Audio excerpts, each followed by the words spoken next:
আমি ওনাকে বাজার করতে যেতে বলেছি, যেহেতু বাজারটা করে আনো না, আর একটা ইলিশ মাছ আনবে, 4 টুকরো হয়। কারণ হচ্ছে কালকে নিরামিষ খাবো, লক্ষ্মী পুজোতে পরশু দিন। আর বাবু কি করেছে, যত পেরেছে ছোটো ছোটো মাছ এনেছে, খয়রা মাছ এনেছে আর চিংড়ি মাছও এনেছে। একটু ঝগড়া হচ্ছিল, তার জন্য ভিডিওটা দিতে দেরি হচ্ছে, ব্লগটা আরম্ভ করতে দেরি হয়েছে। ডাইরেক্ট বললো তুমি যখন বাজারে যাও ছোটো ছোটো মাছ আনার দোষ নেই, আমি আনলে দোষ? হ্যাঁ আমি আনি আমার শরীর বুঝে। আর উনি কালকে থেকে দেখছে হঠাৎ আমার রাত্রে জ্বর এসছে, প্যাঁচুর আমল খেয়েছি, হাত পা যন্ত্রণা। আর আবার বড় কথা হচ্ছে মণিদি আসেনি, মণিদি হচ্ছে এইরকমই, যেদিন রোদ হয় কাচাকুচি হয় সেদিনকে আসে না, আর যেদিন বৃষ্টি হয় সেদিনকার বাবু আসে কাজ করতে, মানে কাজ করতে পারে কাচাকুচির জন্য। আর কাজ তো করতে আজকে আসেনি, সেই জ্বর অবস্থায় আমি বাবলা মিলে করলাম সব। আর বাবু ওই জন্য মাছ ভাজছে, তাই বলছে তুমি দাঁড়িয়ে আছো আমি মাছ ভাজছি। আর এই যে মাছ ভাজছে, এখন পান্তা ভাত খাবে বলে। আর ইলিশ মাছ দিয়ে পান্তা ভাত খেতে ভীষণ ভালো লাগে। আমি ওনাকে বললাম কি গো বলো, তুমি ওদের তাকাচ্ছে কি বলছো বলো। কি পান্তা খাবো তো ইলিশ মাছ ভাজবে। সবাইকে ডাকো যে খাবে, আসো। তোমরা কে কে খাবে হাত তোলো। হাত তুললে তুমি কি দেখতে হবে? হ্যাঁ। ও কি স্কুলে এসছো? তুমি স্কুলে কি মাস্টার নাকি হাত তুলবে সবাই? আরে হাত তোলা মানে কমেন্ট করবে। কমন করবো। ঠিক আছে চলে এসো, ইলিশ মাছ ভাজা, সাথে কাঁচা পেঁয়াজ নেবে, কাঁচা লঙ্কা নেবে, না খেয়ে খাবে ভাই। কি বন্ধ করে দিই? হ্যাঁ বন্ধ করে দাও, আমি পরে রান্না করছি। আর পুজো দিচ্ছে হচ্ছে আমাদের নতুন ব্রাহ্মণ, হচ্ছে আমাদের দোয়েল। বাবলা আজকে চলে গেছে, যেহেতু আমাদের বেনে দোকান দিয়ে আরম্ভ হয়ে গেছে। আর আজকে কি বেনে দোকানে কিরম সাজিয়েছে অবশ্যই দোকানে গেলে দেখাবো।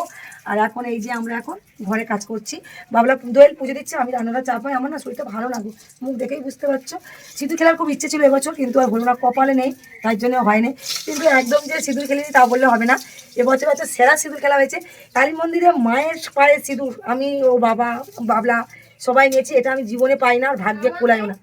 আমার মেয়ে বলছে আমাকে তুই কোথায় ছিলিস আমি জানবো। আর ভাগ্যে কোনোদিন মানে এত বছর বিয়ে হয়েছে আমার ভাগ্যে এবছর সব কিছু যেন নতুন নতুন। একজনের মধ্যে পান্তা পারতে হবে না। আর চলো চলো, তোমার দাদাভাইকে পান্তা দিয়েই দিলাম, সাথে দিলাম কাঁচা পেঁয়াজ আর লঙ্কা। এই দিয়ে খেতে না বেশ লাগে, ছোটবেলা খেতাম, মা মাখাতো, এত সুন্দর করে মাখাতো যেন মুখে লেগেই আছে। আর এত মাছ এনেছে, এত মাছ এনেছে, একটু ঝগড়া হয়েই গেল, তোমরা তো শুনলে। এইসব মাছ যেগুলো রান্না করার করবো, বাদ বাকিগুলো সব ফ্রিজে ঢুকিয়ে দিচ্ছি। কারণ হচ্ছে এত মাছ আমরা খাই না, আমরা প্রত্যেক দিনই মাছ খাই, কিন্তু মাছের সংখ্যাটা কম খাই, অল্প হলেই আমাদের হয়। কালও তো মাছ খাবো না, আর পরশু খাবো না। আমাদের দোয়েলতে পুজো দিতে বসে গেল, যেহেতু বাবলা নেই, দোয়েলকে বললাম মা আগে পুজো দে তারপর টিফিন খাবি। চলো বন্ধুরা পুজো দিচ্ছে, এই পাশে আমি একটু ডিম ভেজে নিয়েছিলাম, চার সাথে আছে লিকার চা, একসাথে জমিয়ে খাওয়ার মজাটাই আলাদা। তুও দোয়েল আর আমি খেয়ে নিলাম। দোয়েলকে বললাম মা রে, যেগুলো আমরা কদিন খাবার যাচ্ছিল দোকানে সেইগুলো একটু সব গুছো না, এখন তো আর খাওয়ার যাবে না, আর এইগুলো চারদিকে থাকলে হারিয়ে যায়। ও তো বসে বসে এগুলো গুছোচ্ছে। হ্যাঁ আমি বলবো, আমার মেয়ে অনেক কাজ করে, এর থেকে বেশি আশা করা উচিত না। যতক্ষণ আমি থাকি ওদেরকে বলি এটা কর ওটা কর, কারণ হচ্ছে আমি যেরকম ওদেরকে সেরকমই করতে চাই, তার জন্য। তারপরে আমার কিন্তু না শরীরটা একটু খারাপ, কালকে রাত্রে হঠাৎ জ্বর এসেছিলো, কিন্তু সেই অবস্থায় এগুলো করছি। তোমার দাদাভাই তো একবার এসে আমাকে বকেই গেল যে তুমি কিছু করবে না, কিন্তু কবে করবো বলো? পরশু দিন লক্ষ্মী পুজো, যা হোক আজকের কালকে করতে হবে। আর বৃষ্টির কথা বলো না, এক্ষুনি রোদ এক্ষুনি বৃষ্টি, তার জন্য ভাবলাম না আজকেরই করে ফেলি, যতই কষ্ট। বাবলা দুপুরবেলা ভাত খেতে এসে এসে বাবু দেখে সেও তো আমাকে বকাবকি করলো, মা তোমার জ্বর তুমি এই অবস্থায় এগুলো করছো। আমি বললাম আজকে ছাড়া আর হবে না। আর তালের শাঁসগুলো ধুয়ে ঝুড়িতে করে রেখেছিলাম, তারপরে গোডাউনে যে কয়েকদিন লোক খেয়েছিল সেই কড়া হাঁড়িগুলো সব রেখেছিলাম, যেহেতু আমাদের ঘরটা খুবই ছোট, আর রান্না খুবই করেছি ওদের দেখাতেই ভুলে গেছি। আজকে মেনুতে ছিল ইলিশ মাছ ভাজা, ইলিশ মাছ সর্ষে বাটা, আর কড়া চিংড়ি দিয়ে কুমড়ো দিয়ে পাকা তেঁতুলের টক। খেয়ে দিয়ে দোকানে এসেছিলাম, যেহেতু বেনে দোকান দেওয়া হয়েছে, না আসলেও হবে না। তোমার দাদাভাই বলছিল যে তোমাকে আসতে হবে না, আমরা মেকআপ করে নেবো, কিন্তু দোকানে দুজন আসছে না, একজনের হাত কেটে গেছে, একজনের ঠাকুমা অপারেশন হয়েছে, তার জন্য সেও আসেন। এই কারণে আমি চলে এলাম, আর ফাল্গুনিতে চলে গেছি তোমরা জানো। এসে একটু বেনে দোকানে একটু মাস্টারি ফলাচ্ছিলাম, বেনে দোকানে বসে, বেনে দোকানে কিন্তু কোনো জিনিসের দামই আমি জানি না, শুধু ছবি তোলার জন্যই বসছিলাম, আগে থেকে বলে দিলাম।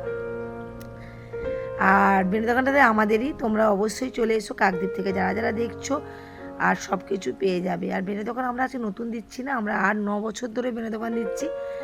আর একজন এসছে আমার দোকানে, কি বলো তো, একটা পুচকু লক্ষ্মী এসছে। হ্যাঁ এই দিদিভাই আমার ভিডিও দেখে, আর আমার ভিডিও নাকি খুব ভালো লাগে বলে। দাদাই তো হয় না যে বৌদি দেখতে বলে হ্যাঁ হ্যাঁ চুল নিয়েছি চলে এসো। না না না না না সাজিয়ে আগে পড়া তো ভালো লাগে না এটা শুনে সেটা ভালো লাগছে, তখন আরো ইয়ে পড়বে, মানে ঘাগরা বাগরা পড়বে, আরো সুন্দর লাগবে। হয় না? জন্মাষ্টমীর সময় আমি ঠাকুরের কিছু গয়না তুলেছিলাম, এতটা ভালোবাসা পেয়েছিলাম তার মানে বলবো কি। কিন্তু এই মুহূর্তে আমাদের কাছে কোনো গয়না নেই, ঠাকুরের গয়না, ছোট ছোট গয়না সব শেষ হয়ে গেছে। আর আমরা দুর্গা পুজোয় তোলাও হয়নি, আমরা তো ফার্স্ট তুলেছিলাম না, ভাবতে পারিনি যে সব বিক্রি হয়ে যাবে। আর তোমরা যদি লাগে অবশ্যই জানিয়ে যেও, আমি কালী পুজোর আগেই তোমাদেরকে এনে দেবো। আর ঠাকুরের যত গয়না সবই পাওয়া যায়। এই গয়নাগুলো কয়েক পিস ছিল, এই দিদিভাইও নিল। বৌদিকে বলছি, বৌদি এরকম একটা কোমর বন্ধন নিয়ে নেবে, নিলে ঠাকুরের গলায় চুড়ি টিকলি সব কিছু হয়ে যাবে। এই দেখো, এগুলো বুদ্ধি করতে হয়, সবসময় হার কিনতে লাগে না। এই যে কোমর বন্ধন হয়ে গেল, আবার একটু কাটলে এই দেখো লং হয়ে গেল। কেমন লাগছে? সুন্দর লাগছে না? তারপরে আবার একটু কাটবে, এই যে চুড়ি করে নেবে।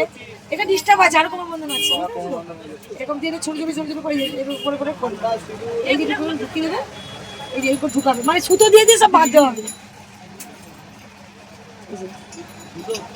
এটা ডিস্টার্ব আছে, ভাঙা আছে। এই যে এরকম করে করে, এই যে দেখেছো কেমন লাগছে চুড়িটা? তুমি না এরকম নিয়ে যাবে, আমি তোমাকে সব শিখিয়ে দেবো। 60 টাকায় তুমি এত কিছু কিনতে হবে না, একটা নিলে সব হয়ে যাবে। পায়ে নপুর পরিয়ে দেবে, সোনার একটা কিন নেবে তুমি। কিছু কিছু উপস্থিত বুদ্ধি রাখতে হয়, না আর কীভাবে বলো, সব জিনিসটা কিনে পারা যায় না। আর আমি যে জিনিসটা তোমাদেরকে দেখালাম, তোমরা অবশ্যই ট্রাই করো। আর সব রকমই করা যায়। হ্যাঁ, আর একটা জিনিস দিয়ে করা যায়, পুঁতির মালা দিয়ে। পুঁতির মালা একটা নিয়ে যাবে, নিয়ে গেলে ঠাকুরের গলায় কোমরবন্ধন, চুড়ি সব কিছুই হয়ে যায়। চলো বন্ধুরা, এখন বেনে দোকানে এখন জোর কদমে দোকানদারি চলছে। দাদাভাইকে বারবার করে বলছি, তুমি ঠাকুরটায় নিয়ে এসো, এবার একটু সাজিয়ে দাও, কালকে তো আর একটু কাস্টমার হবে, তুমি তো একদমই সময় পাবে না। বাবু শুনছে, কিন্তু দেরি করেই শুনলো, আর রাত 8টার সময় শুনলো। চলো বন্ধুরা, ঠাকুরটাকে এই যে ধরলো, এবার উনি কিন্তু সাজাবে। এত সুন্দর করে সাজাই তো, তোমাদের একটু পরে দেখাচ্ছি। হ্যাঁ, ওর সঙ্গে হচ্ছে আমার বাবলা আছে, যেহেতু ঠাকুর ভক্ত বাবলা। আর ওরা ভিতরে দোকানে সাজাচ্ছে, আমি এখন বাইরে দোকানে চলে এসেছি। আমি কিন্তু তোমাদেরকে এটা সিসিটিভি ফুটেজ থেকে দেখাচ্ছি উনি কেমন করে সাজাচ্ছে, তাই তোমাদের দেখালাম সিসি ক্যামেরায়। আর উনি কিন্তু জানেই না যে আমি ওনাকে এরকমভাবে ভিডিওটা তুলেছি। এইখানে বসি, ওখান থেকে সিসিটিভিতে সব দুটো দোকানে সব কিছুই দেখা যায়। আর এই দেখো, তোমার দাদাভাই না ঠাকুরকে সাজাতে খুব সুন্দর করে পারে। আর আগের কালী ঠাকুরটাও সাজিয়েছিল, তোমরা দেখেছিলে যারা ডেলি ব্লগ দেখো। এটা অনেক দিনের আগের বছর আমরা কোনো ঠাকুরকেই সাজানো হয় না, কারণ হচ্ছে আমাদের অছুত ছিল বলে। এই দেখো ফাইনালি ঠাকুরটাকে কি দারুণ করে সাজিয়েছে।